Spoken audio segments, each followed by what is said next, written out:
নমস্কার, সুপ্রভাত। অনেক দিন পরে আবার ফিরে এলাম। শেষ নমস্কার, চিচিরুষি মা, শেষ নমস্কার এর পঞ্চম পর্ব নিয়ে পিডিএফ 5। বিভিন্ন কারণের জন্য অনেকদিন এই উপন্যাসটি পাঠ করা সম্ভব হয়নি। আবার শুরু করছি। জুড়োচ্ছে ধনুকের মতো পিঠ বাঁকানো পরপর সাত সাতটা মহাকায় মহিষ। ওগুলো কি? এরই নাম বালিপুল নাকি? সেদিনকার চোখ দিয়ে আমাকে আর একবার দেখতে দাও। এই তো একটু আগে দেখেছিলাম, একটু আগে ছিলাম সেখানে। যজ্ঞ যজ্ঞ পাথরে বাঁধা তকতকে মেঝে। পা পিছলে পড়বো না তো? ওই কি ইন্দ্রপ্রস্থ? রাজস্ব যজ্ঞের সময়কার, আর আমি দুর্যোধন। সাদা কালো পাথর কোনাকুনি বসানো, ঘরজোড়া অবিকল এক দাবার ছক। দাবার ছক ভাবতে বুটটাই ছ্যাঁত করে ওঠে। দাবার ছক যদি, তবে এই ঘরে আমি কি, আমরা কি, আমাদের নাম কি বড়ে নয় তো? কেউ কি খুঁটির মতো চালছে আমাদের অন্তরাল থেকে? আমরা কি মরে যাব, অথবা মন্ত্রী গজ নৌকো এইসব হয়ে বেঁচে উঠব নতুন করে, পুনরায় হব সচল এবং প্রবল? তোমার মধ্যে কিন্তু অস্বস্তি দেখিনি। এত তাড়াতাড়ি ওখানে সহজ হয়ে গিয়েছিলে। মেয়েরা পারে, যেহেতু এক ঘর ছেড়ে আরেক ঘরে একবার তো তাদের যেতেই হয়। নতুন মাটিতে তত্তর করে তারা বাড়ি, আমরা পুরুষেরা তা পারি না। বলেছিলে লক্ষ্মী মেয়েটির মতো তোমার এই মাসিমার পাশে। তাকে দেখলাম, বসেছিলে তুমি মাসিমার পাশে। তোমার এই মাসিমা সত্যিই রূপসী ছিলেন। কোনোদিন তো নিশ্চয়ই। আমি দেখলাম রূপের চিহ্ন পড়ে আছে শুধু ফিকে আকাশের রঙে। সরু শুকিয়ে যাওয়া মুখ, সোনার পাড়পোনা চশমা চোখে, ধপধপে থান পরনে। তোমার মাসিমা। প্রণাম করলাম। তোমার ইঙ্গিতে বাধ্য হয়ে তাকে বললাম, দিদিমা। তিনিও দেখলেন তোমাকে, চশমাটা পরে। তা দেখলেনই, একবার খুলিনিও। তোমাকে কাছে টেনে নিলেন, আস্তে আস্তে হাত বুলিয়ে দিলেন মাথায়, কপালে, গালে, পিঠে। চোখে জল এসেছে ওর, দেখতে পেলাম। কিন্তু কেন? সেদিন অবাক হয়ে ভাবছিলাম। তখনও জীবনে খুব বেশি তো দেখা হয়নি। জানবো কী করে যে বেশি বয়সে কথায় কথায় চোখে জল আসে? কখনো কখনো কারণও থাকে না। কাউকে দেখলে পুরনো কালের কোনো কিছু হঠাৎ আবার চোখে পড়ে গেলে আলোড়িত হয় স্মৃতি। আর এসে পড়ে বহু অনুষঙ্গ, অনুরঙ্গ, এলোমেলো ঠান্ডা বাতাস থেকে হঠাৎ যেমন বৃষ্টি। স্মৃতি তেমনই সহসা পরিণত হয় অশ্রুতে। চোখের জল মুছে তিনি নিজে ভিজে গলায় তোমাকে ডাকছিলেন, খুকি। তোমার চোখও ভিজে। বলে তুমি সাড়া দিলে। ওই ছোট্ট আদরের আবদারের আধো আধো একটা অক্ষর, কিন্তু সব কিছুর মানে বুঝিয়ে দিলে আমাকে। মা, আমি তোমাকে দেখতে পেলাম সেই বয়সে, যে বয়স কোনোদিন দেখিনি। কোথায় সেই বিষাদ প্রতিমা, যা স্থির ভারী পাথর পুঁতি তৈরি, আহত, নানা তাপে জর্জরিত। হালকা হয়ে গেছো তুমি, খুশিতে, অসংবৃত, অহেতুক উচ্ছ্বাসে। ঘোর কাটেনি। গাড়িতে ফিরতে ফিরতেও তোমার সেই রূপ ধ্যান করছিলাম, ভাবছিলাম এই রূপান্তরের রহস্য কী। পড়ন্ত আলোয় দেখেছি তোমার মুখে খুশির ছোপ তখনও মোছেনি। তোমার মাসিমার সঙ্গে তুমি যতক্ষণ কথা বলছিলে, আর সব সময় আমি সেখানে বসে থাকিনি। ঘুরে ফিরে দেখছিলাম, বেরিয়ে পড়েছিলাম বাগানটাতে। একবার দেখে এসেছিলাম গঙ্গার ঘাট অবধি। গাড়ি যখন তালা খুলে, তখন ঘোড়াটে ঘন শহরটা সম্মোহনের পর্দাটা ঘুচিয়ে সম্বিত আবার ফিরিয়ে এনেছে। তোমাকে জিজ্ঞাসা করেছি, কিছু হলো? কি বললেন তোমার মাসিমা, ওই দিদিমা? বাস্তব প্রশ্ন, অন্তরঙ্গ স্বর। তুমি চোখ বড় বড় করে বললে, দেখালো না কি খুশি? খুশি তো বুঝলাম, বললেন কি? সব শুনলেন। বললেন আমরা সবাই মিলে ওখানে গিয়ে থাকতে পারি। আসলে মাসিমাও বেঁচে গেছেন আমাকে দেখে, আমাকে পেয়ে। তুমি ওখানে করবে কি? ওর পুজো, ওর রান্না জোগাড় যন্ত্র করে দেবো, আবার কি। আর তোর বাবা, উনিও তো বিশেষ কিছু করছেন না এখন, করতে পারছেন না। যতদিন সুস্থ না হন ততদিন এখানকার সব তদারকি করতে পারেন। ঠাকুর চাকরি মিলে চুরি করে শেষ করে দিচ্ছে, মাসিমা বলছিলেন। আর আমি? তুই পড়বি, পরীক্ষা দিবি, পাশ করবি, তোর আবার কি? বুঝছিস না, সব তোরই জন্য, বুঝছিস না? বলতে বলতে তোমার গলা নেমে আসা সন্ধ্যার মতো ভারী হয়ে এলো। বুঝেছি, আমার জন্য একটা ভূমিকা ঠিক করা হয়ে গিয়েছিল। তখন জানতাম না, অথবা আমি এই ভূমিকাটা ঠিক করে নিয়েছি। বুঝেছিলাম আর কিছু। বুক থেকে একটা বিষম ভয়ের ভার নেমে যাচ্ছে, তাই তুমি এত খুশি। আর মা, সব তোর জন্যই তো। ভারী গলায় এই কথাটা বলে উঠেই হঠাৎ আবার বাচ্চার মতো গলায় হেসে উঠেছ তুমি। কি হলো জানতে চেয়েছি। একটা কথা মনে পড়ে গেল কি না? তুই শুনেছিলি মাসিমা আমাকে আনু বলে ডাকছিলেন না? বলছিলেন খুকি। শুনেছি। আর চশমাটা খুলে আমার মুখটা খুব কাছে নিয়ে দেখছিলেন। দেখেছিলি? চামড়া একেবারে কুঁচকে গেছে, চোখে ভালো দেখতে পান না তো, তাই টেরও বোধ হয় পেলেন না যে আমি এখন গিন্নি বাননি। হাসির কথা নয়, বল, তুই বল। তোর বাবা তো আমাকে কবে থেকেই বলে বুড়ি, ঠিক কিনা বল? তুই চলতি গাড়িতে বসেই আমাকে ঠেলছিলে আর চোখ উপচে হাসছিলে। হাসতে হবে না আর, এখন বুঝেছি আমি। ধরে ফেলেছি তোমার ছেলে মানুষই খুশির আর একটা মানে। আশ্রয়ের আশ্বাস পেয়ে নির্ভাবনার হাসি, সে তো আছেই, কিন্তু কারণ আরও একটা নেই কি? সেটা আছে ওই কথাটার খুকি। তোমার মাসিমার কাছে সেই জাদু যা পলকে তোমায় করে খুশি, তার পাশে দাঁড়ালেই তুমি আধো আধো সেই ছোট্টটি। ওর চামড়া কোঁচকানো, চোখে জ্যোতি নেই, দেখতে পান না ভালো করে। ওর চোখে এখনকার তুমি ধরা পড়বে না কোনো দিনও, সেই ভয় নেই বলেই এত খুশি। এই তো বুঝেছি, আমাদের হারানো বয়স, আমাদের চেয়ে যারা বয়স্ক, শুধু তারাই আমাদের পিছিয়ে দিতে পারে। তোমার তখনকার বয়সে পৌঁছে যাবার পর থেকে মা, সেই আনন্দের স্বাদ আমিও মাঝে মাঝে পাই, আজও পাচ্ছি। গলির ভিতরে আর গাড়িটাকে নিয়ে গেলে না। মোড়ে নেমে কোচওয়ানকে বললে, মাসিমাকে বলো আমরা কাল কি পরশুই যাচ্ছি। চাপা হাসি, চাপা গলি, ধসা দেউড়ি, নড়বড়ে সিঁড়ি, কয়েকটা চামচিকিকে উদ্বাস্তু করে দিয়ে আমরা অলিক থেকে আমাদের প্রত্যাহিক প্রাত্যহিক সত্যে প্রবেশ করছি। এই সত্য পরিত্যাগ করে যাব। কিন্তু কি করছেন বাবা? জানলার সামনে দাঁড়িয়ে, হাতে একটা মোমবাতি। ফিরে তাকালেন আমাদের পায়ের শব্দে, তারপরেই আবার ঘুরে গেলেন জানলার দিকে। কি করছিলে? আমরা আসবো বলে আলো জ্বালিয়ে পথ দেখাচ্ছিলে। আমার মন তখন হালকা, তাই তুমি ঠাট্টা করতে পেরেছ। কিন্তু বাবার বলার শান্ত, সুদূর, না, দেখছি। কাপড় বদলাতে তুমি চলে গেছো আড়ালে। তখন বাবা একটা আঙুল নেড়ে আমাকে ডাকলেন, দেখতে পাচ্ছিস? দেখবো কি, কই কিছু তো নেই। তখন কানের কাছে মুখ নামিয়ে বাবা গূঢ় কোনো সত্য ব্যক্ত করার ভঙ্গিতে বললেন, দেওয়াল বেয়ে বাইরে গিয়েও ওরা কিছু পায়নি, তাই ফিরে আসছে সারে সারে। এবার দেখছিস? তখনও তুমি উনুন জ্বালোনি, বদলানো আটপৌরে কাপড়, পিছনে চুপচাপ এসে দাঁড়িয়েছিলে যেন চিত্তার্পিত। আমাদের অংশটুকু তো বটেই, সমস্ত বাড়িটাই স্তব্ধ হয়ে গিয়েছিল। আমাদের প্রাত্যহিক সত্য, এই সত্য পরিত্যাগ করে যাব। আমরা যাব। সব গুছিয়ে তুলেছ তুমি, পাট পাট করে রাখছো। গরিবের সংসারেও কত জিনিস জমে ওঠে, দরকারির সঙ্গে অদরকারি। ওই কয়েক বছরে আমাদের জমেছিল, ছড়ানো ছিল বলে বুঝিনি।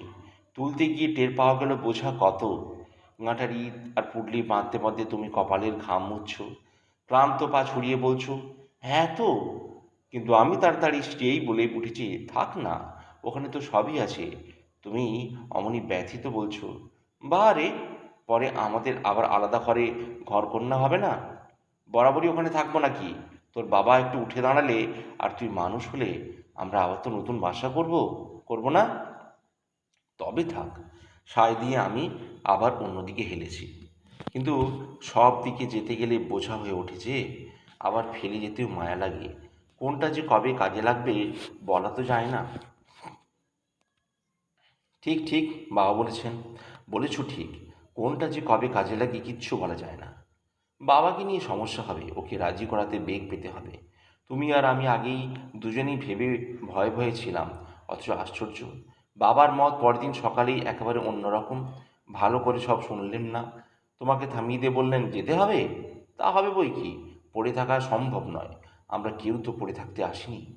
শান্ত সম্মত বাবা একদৃষ্টে দেখছেন তোমার জিনিস গোছানো, কখনো বলছেন তরকারি অদরকারির কথা, বলা তো যায় না, নিয়ে চলো সব, কখনো ফেলে দাও সব, একটা যন্ত্রণার অস্থিরতা ওর মুখে আঁকা হচ্ছে, দেখতে পাচ্ছি।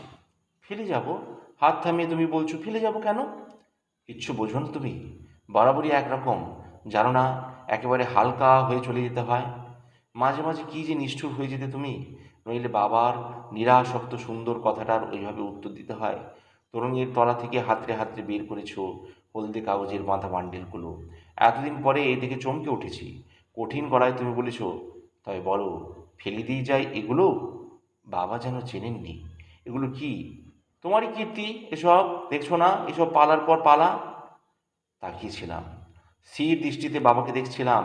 একটু কেঁপে উঠেছেন, ঘন ভুরুর নিচে চোখের পাতা একবার নড়ে উঠেছে, একটু ছায়া পড়ল, রুগ্ন শীর্ণ মুখে খেলে গেল একটুখানি মায়া। খুব ধীরে ধীরে উচ্চারণ করলেন, তাই তো, ওগুলো ওগুলো বিবর্ণ গলা, কিন্তু এই তো।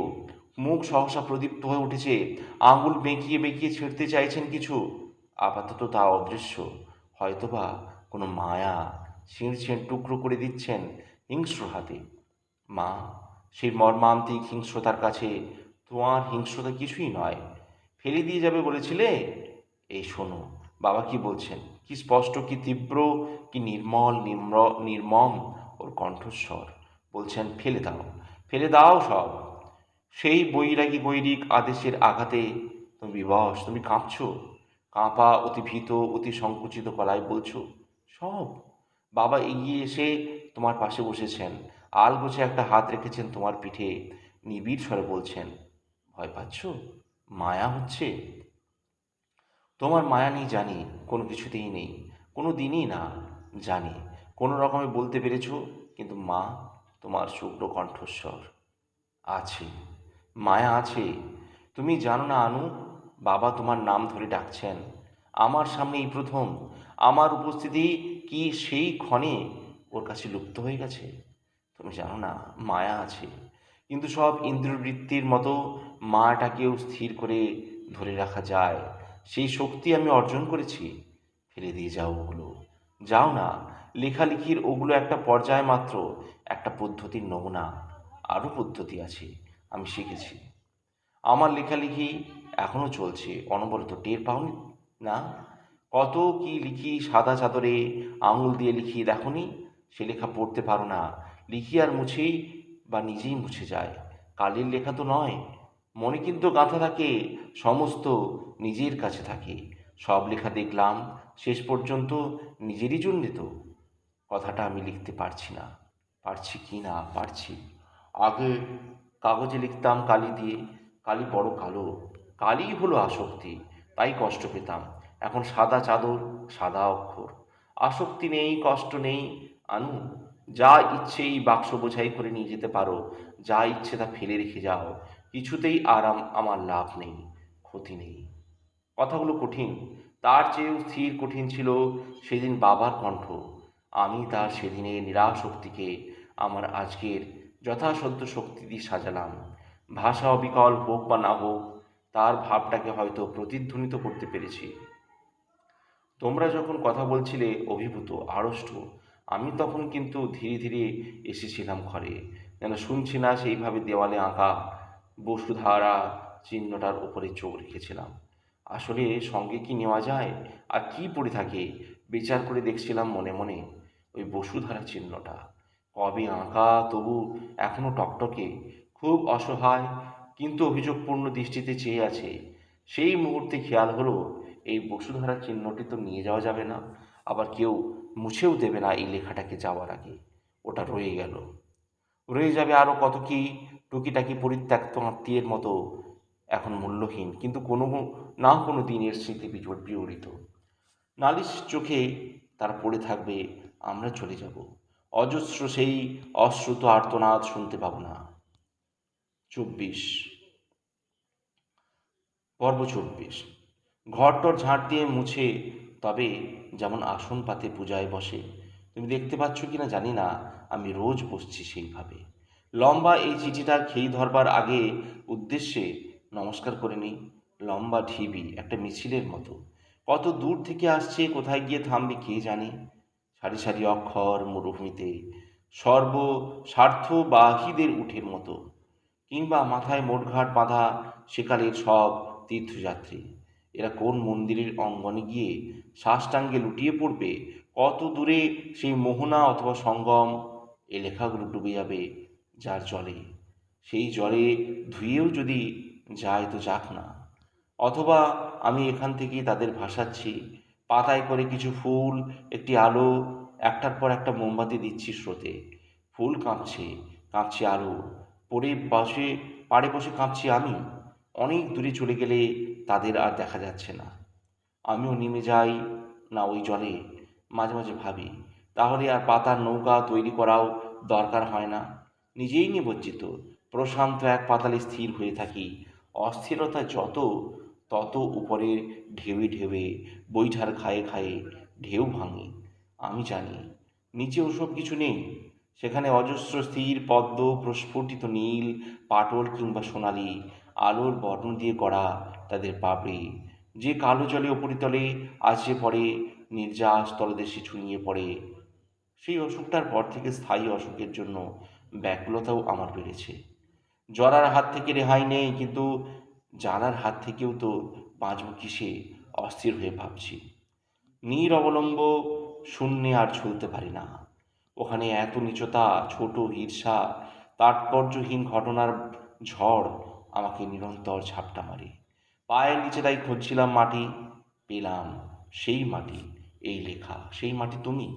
তদবধি তোমার আশ্রয়ে আছি, খুঁড়ছি খুঁড়ছি, কখনো আবিষের ঘনীভূত হয়ে, কখনো নিষ্ঠুর আক্রোশে, তবু কোথাও দাঁড়িয়ে আছি। এই মাটি কেড়ে নিও না। জীবনের শেষ কটা দিনের জন্য আর উদ্বাস্তু করে দিও না। উন্মোচিত করো এই অতীত, তোমাকে আমাকে। রত্ন রত্নগুলি ঘষে মেজে আমার হাতে তুলে দাও। পারিপার্শ্ব মা আমাকে এখনো বিচলিত করে। আগে ঋতুর কথা লিখেছি, এখন দেখছি এক একটা দিনের নানা প্রহর আমার ধ্যান ভঙ্গ করে। বর্তমানে ধুলো, রাজনীতি আর তুচ্ছতা, সমাজ পরিজন, তাদের কাছে প্রত্যাশা এখনো কিনা ছিটিয়ে পড়ছে আমার সত্তায়। চমকে উঠে আবিষ্কার করছি আমি আজ প্রকৃতির বা দাস প্রবৃত্তির সামান্যতার সুতোর জালে জড়িয়ে যাচ্ছি। অথচ স্নান করে সব ধুয়ে শুচি হয়ে বসবো, এই লেখার শর্ত তো নেই। তবু কোনো কোনো দিন এরই মধ্যে মন মুখ তেতো হয়ে থাকে। কারো ভীরুতায় নিজের সংসারে মেজাজ যায় বিগড়ে। সেদিন আর এই জবানবন্দি শান্তিবাড়ির মতো ধরতে চায় না। আজ যেমন চাইছে না। অকিঞ্চিৎকর অনুভবের সরসজ্জায় শুয়ে। বলো তো কি মনে পড়েছে ছোট্ট সেই ছেলেটিকে? একবার তাকে দেখেছিলাম মেলার ফিরে, হট্টগোলে হারিয়ে গিয়ে ভীষণ বিপন্ন সে ফুঁপিয়ে ফুঁপিয়ে কাঁদছিল। দুহাত বাড়িয়ে ফিরে ফিরে একটি কথাই শুধু বলছিল, মার কাছে যাব, মার কাছে যাব। একটি ছেলে অথবা একটি মেয়ে, সব মেলাতেই যারা হারায়, ডাকে মাকে, তাদেরই তো। মা কাল সারা রাত কতগুলো কষ্টের শকট আমার বুকের উপর দিয়ে চড়ে গিয়ে আমাকে মুথিত করে গেছে। এই প্রভাতেও তার বসে যাওয়া চাকার দাগে ব্যথা পাচ্ছি। প্রয়োজনীয় প্রসন্নতা কিছুতেই ফিরে পাচ্ছি না। সেই বাগানঘেরা বাড়িটাতে পৌঁছে তাই দেরি হয়ে যাচ্ছে, অথচ সেখানে তো আমাদের পৌঁছাতেই হবে। আমাদের মাল বোঝাই ঠেলা গাড়িতে পাঠিয়ে দেওয়া হয়েছিল আগেই। পরে আমরা গিয়ে দেখলাম সেটা কাত হয়ে পড়ে। হয়তো সেটাই স্বাভাবিক। তো বুকটা কেমন করে উঠেছিল। কাত হয়ে পড়ে থাকা গাড়িটা আমাদের কুণ্ঠিত আশ্রিত অবস্থার প্রতীক, হয়তো কল্পনা। তবু অনাদরের চেহারা যেন স্পষ্ট হয়ে উঠেছিল। বাবা কিন্তু খুশি। চারদিকে চেয়ে দেখে বলেছিলেন, বেশ বেশ, কোন ঘরটা আমাদের হবে বলো তো? এসেই আগে ঘরের খোঁজ? তুমি চাপা চমক দিলে, অদ্ভুত মানুষ তো তুমি। বা, ঘরই তো চাই আগে। সব থেকে আসল কথা হলো স্থিতি। কোথায় স্থিত হব জানতে চাইবো না? ব্যস্তভাবে চলাফেরা করছিল যারা, দাস দাসী হবে, তারা কেউ দাঁড়াচ্ছে না। কথা বলছে শুধু নিজেদের সঙ্গে, তাও চাপা গলায়। আমাদের দিকে আর চোখে তাকাচ্ছে, অথচ আমরা তাকালেই ফিরে নিচ্ছে চোখ। ঠিক কী করব বুঝতে পারছি না। না, সেদিন একটা নতুন অধ্যায় শুরু করার আগে কোনখানে ঠিক কিভাবে ধরবো এখনো যেমন ভাবি। যাই মাসিমার সঙ্গে দেখা করে আসি। তুমি উপরে চলে গেলে। বাবা ঘুরতে থাকলেন বাগানে। ঠেলাওয়ালাকে তো ছেড়ে দিতেই হবে। আমি এগিয়ে গেলাম সেখানে।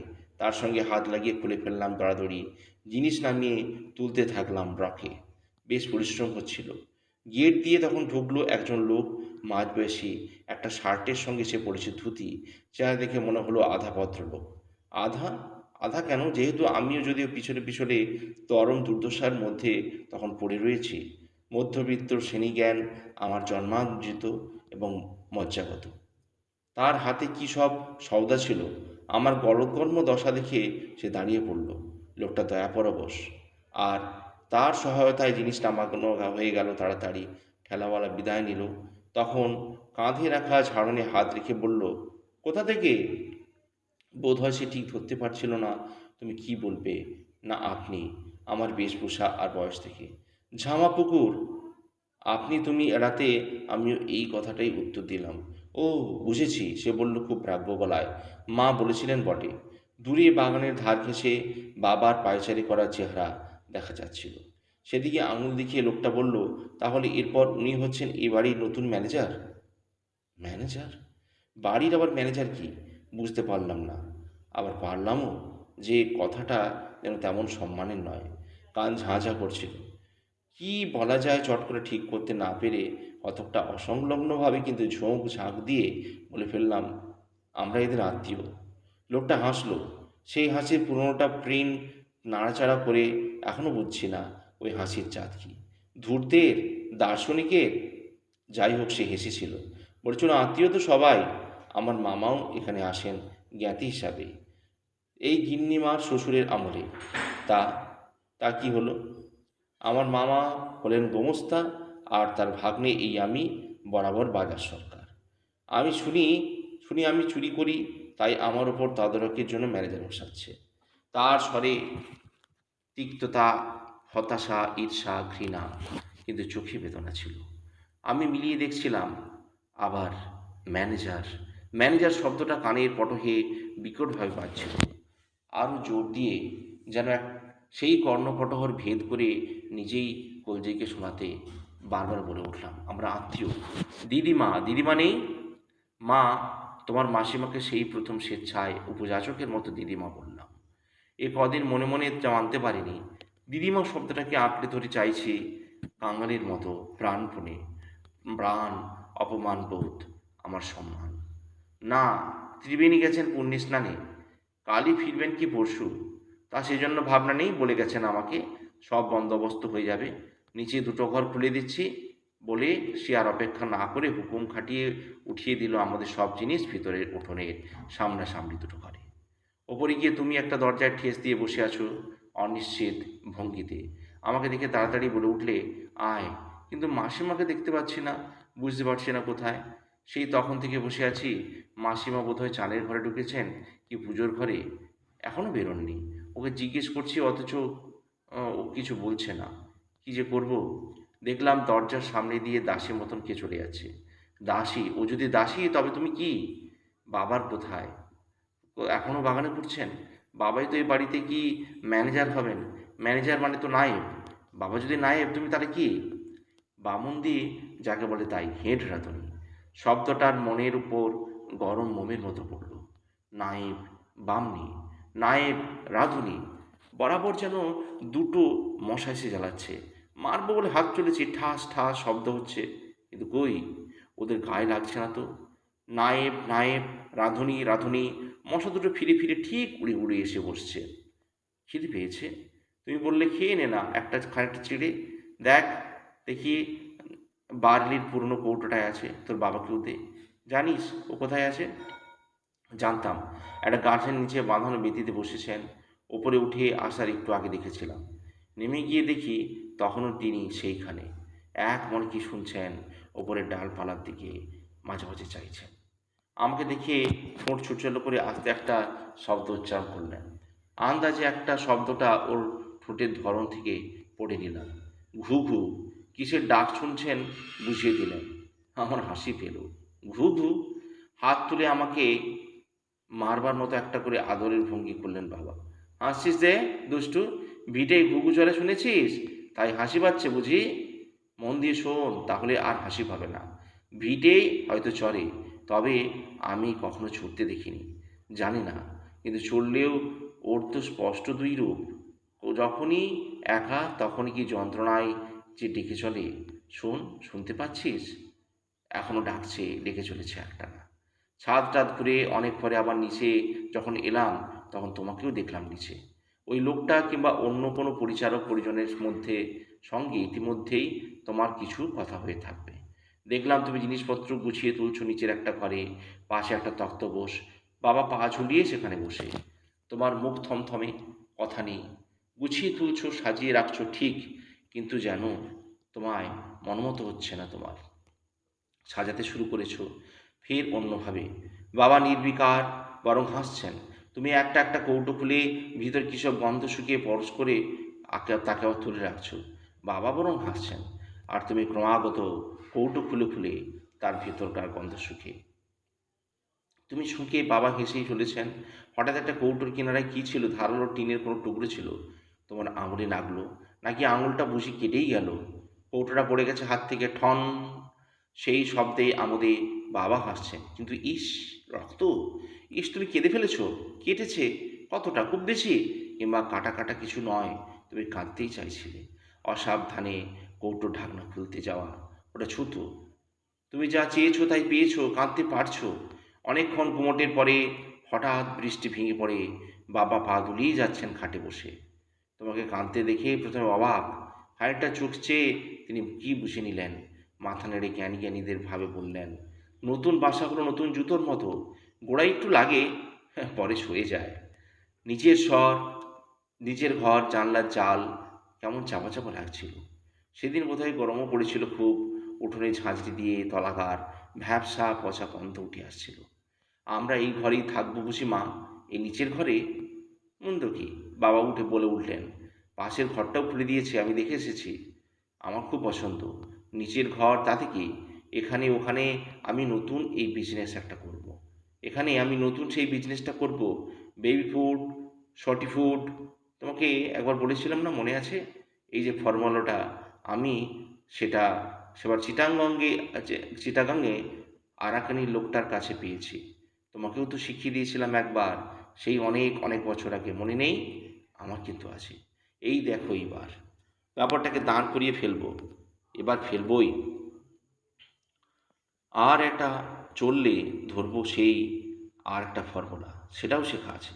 শুধু হাতে কলমে করা হয়নি, আলাদা জিনিস অবশ্যই সেটা, অন্য লাইনের জিনিস। স্কিন ডিজিজের ওষুধ, নাম দেবো স্কিনো কিওরা। কেমন নাম! যে গাজরা দিয়ে তৈরি হবে সেটা তো আশ্চর্যই, জানো? এখানেই আছে, এই বাড়িতেই। গঙ্গার পাড় ঘেঁষে ঘেঁষে আমি দেখে এসেছি। ভগবান নিশ্চয়ই সেই উদ্দেশ্যেই আমাদের এখানে নিয়ে এসেছেন, নইলে এত জায়গা থাকতে এখানেই বা আমরা আসবো কেন? বাবার চোখে স্বপ্ন জ্বলছিল।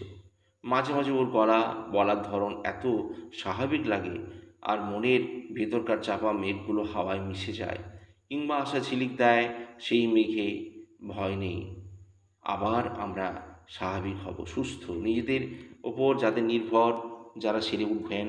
আর আমি পাস টাস করে, আমি সব কটা পরীক্ষা তত্তর করে উতরে গিয়ে, তারপর বলো তো মা, তারপরে কি? সটি ফুড, স্কিনো কিউরা, সটি ফুড। বাবা কথাগুলো ঘুরিয়ে ফিরে বারবার বলছেন, হাতের আয়না ঘুরিয়ে ফিরে। কেউ যেন কেউ যেমন সেই মোহিত মুখ দেখে। গুনগুন সটি ফুড, গুনগুন স্কিনো কিউরা। জল জল করছে দুটি চোখ। সেই দৃষ্টি স্বাভাবিক না অস্বাভাবিক, ধাঁধা লাগছিল, ঠিক যেন ধরতে পারছিলাম না। বাবা বলছিলেন, কোম্পানির নাম কী হয় বলো তো? এবার কোম্পানি হবে তোমার নামে, বিরাট করে লেখা সাইনবোর্ড, অ্যানা প্রোডাক্টস। আনু নামটা একটু ইংরেজি ধাঁচে করে অ্যানা দেয়া হবে। কেমন শোনাবে? সগর্বে তাকিয়ে আছেন বাবা। আমি যখন ওর মুখের দিকে তাকাতে পারছি না, তুমি আস্তে আস্তে বললে, ভালো। তবে আমার নাম আবার কেন? আমি তো অপয়া, বরং অন্য কারো নাম ভাবো। এই যে একবার কি যেন নাম দিয়েছিলে, মিম। বাবা বুকটা চিতিয়ে বললেন, মিসলেনিয়াস ইন্ডিয়ান ম্যানুফ্যাকচারিং কোং, সংক্ষেপে মিম, ইন্ডিয়ান স্বদেশী। স্বদেশি শিল্পের পুনরুজ্জীবন। আমরা তখন যা করতাম তারই সঙ্গে একটা আদর্শ, একটা আদর্শ, বড় একটা লক্ষ্য জড়ানো থাকতো যে তখনও সব কিছু এভাবে ভেঙে চুরে ছড়িয়ে ছিটকে পড়েনি। আদর্শ ছাড়া কিছু হতো না। এতক্ষণে বাবার বুঝি খেয়াল হলো যে ইতিহাসের যে অধ্যায়টার কথা বলছেন তখন আমি জন্মাইনি। আমার সুবিধার্থ সুতরাং ব্যাখ্যা করে বোঝাতে লাগলেন। মিম ছিল কোম্পানির নাম, বুঝলি? আর ছিল করবি কল্যাণ, বিউটি বাম, মধু সোডা, কবরী কল্যাণ, বিউটি বাম, মধু সোডা, নবীন স্কোয়াশ, সব কবির নামে নাম। তুই দেখিসনি? তোর মা জানতো, লোকের মুখে শুনেও ছিলাম, কিন্তু বিশ্বাস করেনি। তখন করেনি, তুমি বললে, এখন করো। ওর মাথাটা তোমার মাথার কাছে নিয়ে গেছেন, নিষ্কম্প দৃষ্টিতে বিদ্ধ করে তোমাকে বলছেন, এখন করো। করি? তোমার গলা কেঁপে গেল। ব্যাস, তাহলেই হবে। বাবা সহজভাবে বলে উঠলেন, বিশ্বাসে সব হবে। একটু শিশু যেন ওর গলার সঙ্গে গলা মিলিয়ে তালি দিচ্ছিল। আমরা শুনছিলাম, আমরা দেখছিলাম। সেই শিশুটি খানিক পরে ক্লান্ত হয়ে বিছানায় শুয়ে পড়ল। তার চোখ কুড়ি কাঠে, সে শ্রান্ত, শুধু অপলক। বুঝতে পারছিলাম যে স্বপ্নে দেখছে। একবারে ভোলানাথ, তুমি আমার দিকে ফিরলে আস্তে আস্তে। সে শব্দ বাবার কানে গেল। তক্তাবশেই কাঁধ হয়ে ফিরে কোনো ইয়ে রাখলেন বাবা। বোঝা যায় ওর দৃষ্টি তখন অনেক দূরে চলে গেছে, সামনে না পিছনে ধরতে পারছিলাম না। তারপর হঠাৎ উপর হয়ে কাঁপতে থাকলেন তিনি, যেন অসহ্য কোনো কষ্টে। সাঁতার জানেন না, কোনো রকমে উঠে একটা কষ্টের পুকুর পাড়ে গেছেন। আসছেন অনেক হাবুডাবু খাওয়ার পরে। ভিজে শরীর, ভারী জামাকাপড় সপসপে। সেই কষ্ট সামলে আবার মুখ ফেরালেন যখন, দেখলাম ওর চোখ দুটো লালচে। বিশ্বাস, বিশ্বাস, তিনি বলেছিলেন ভাঙা ভাঙা স্বরে। এই বিশ্বাসটার তখন যদি করতে আনো, হয়তো কিছু কিছু থেকে যেত। সব এভাবে ধসে যেত না, সবটাই নতুন করে করতে হতো না। এখন কি আর কি করে পারবো? কবে আমার ভাঙা শরীর আবার জোড়া লাগবে? এখন খুব দেরি হয়ে গেছে, খুব দেরি হয়ে গেছে। বাবা বললেন আস্তে আস্তে, আর পারবো না। স্থির হয়ে দেখছি আমরা দুজন নিচের ওই ঘরটা আজ তার যে চেহারা দেখতে পাচ্ছি, সেই বিমূর্ত এক বিচার সভা। কিন্তু কে অভিযোগকারী, কে অভিযুক্ত, সাক্ষী বা কে? যেন পড়া হচ্ছে কারো জবানবন্দি, যেন কড়া কড়া জেরা করে কেউ তলব করছে কারো কৈফিয়ত। সেই দৃশ্যটি পুনর্নির্মাণ করতে বসে আজ এই সব দেখছি। অস্পষ্ট কোনো কাঠগড়া যেন আছে, সেই কাঠগড়ায় মুখ দেখা যাচ্ছে না, যেমন অপরাধের মূর্তি। মা, বলে দাও, সেই মূর্তি কার, আমার না তোমার? ও বাড়িতে বিজলি আলো ছিল, নিচের ঘরেও ছিল। মা একটু পরে তুমি সুইচ টিপে আলো জ্বেলে দিয়েছিলে। সেটা মানুষের একটা সহজাত প্রবণতা, একটা স্বয়ংক্রিয়তা, যা তার স্বভাবতই অংশ পরে নানাভাবে অনুভব করেছি। ভয় আর অন্ধকারকে এভাবে ভয় আর অন্ধকারকে আমরা এক করে দেখি। ভয় কাটাতে চাইছে, অন্ধকার দূরে সরে যাক। আলো জ্বালানোর অর্থ হলো এই আকুতি। বৃষ্টি নেমে যাবার পরেও যেমন পাতা থেকে টুপটাপ জল পড়ে, সেদিন তারপরেও ছোট ছোট ঘটনা ঘটেছিল। উঠে বসে বাবা আমার দিকে হাত বাড়ালেন, জল এক গ্লাস। ঠোঁট মুছে তাকালেন আমার দিকে। খাতা কলম এনেছিস? এখানে আছে, দে তো। চুপ করে বের করে দিলাম। বাবা ক্রমশ সহজ হয়ে আসছেন। এই দেখো, পাতাটার উপরে ঝুঁকে পড়েছেন, তুমি দেখলে। সর্বাঙ্গে আড়ষ্ট দাঁড়িয়ে বাবা মুখ তুললেন। বাবা এখন হাসছেন। কি বলছেন বলো তো?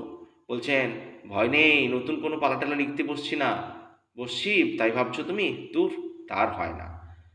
আরও তারও খুব দেরি হয়ে গেছে। সেদিন তুমি তো আমার হাতের লেখা আমার হাতের লেখা টেকাতেও বিশ্বাস করনি না। যদি করতে তাহলে কি হবে আর সেসব ভেবে। যাকে এখন যদি খাতাটা একটু আঁকিবুকি করি, ধরো নতুন যেসব দেশি শিল্পের কথা ভাবছি তার স্কিম। কিন্তু বেশি মাথা খাটালে যদি তুমি আরো দুর্বল। ডাক্তার বলেছে বেশি চিন্তা করা মানা। আহ, কি প্রসন্ন সুখে, কি ক্ষমার রৌদ্রে ভরে গেছে বাবার মুখ। তুমি খুব চালাক, তাই ঘুরিয়ে ফিরিয়ে বলছো, ভাবছো এটাও আমার খেয়াল। নতুন একটা পাগলামি, কেমন? বেশ তো, তাই নিয়ে না হয় থাকি। থাকতে দাও না, একটা কিছু নিয়ে তো থাকতে হবে। সবই কেড়ে যে নাও যদি, এই দেখো আমি একা, আরও একা হয়ে পড়েছি। সবই কেড়ে নাও যদি, তবে কেন ওষুধ দাও রোজ? কেন দিচ্ছ বাঁচিয়ে রাখার যন্ত্রণা? আজ এই পর্যন্তই। আগামী পর্ব আগামীকাল।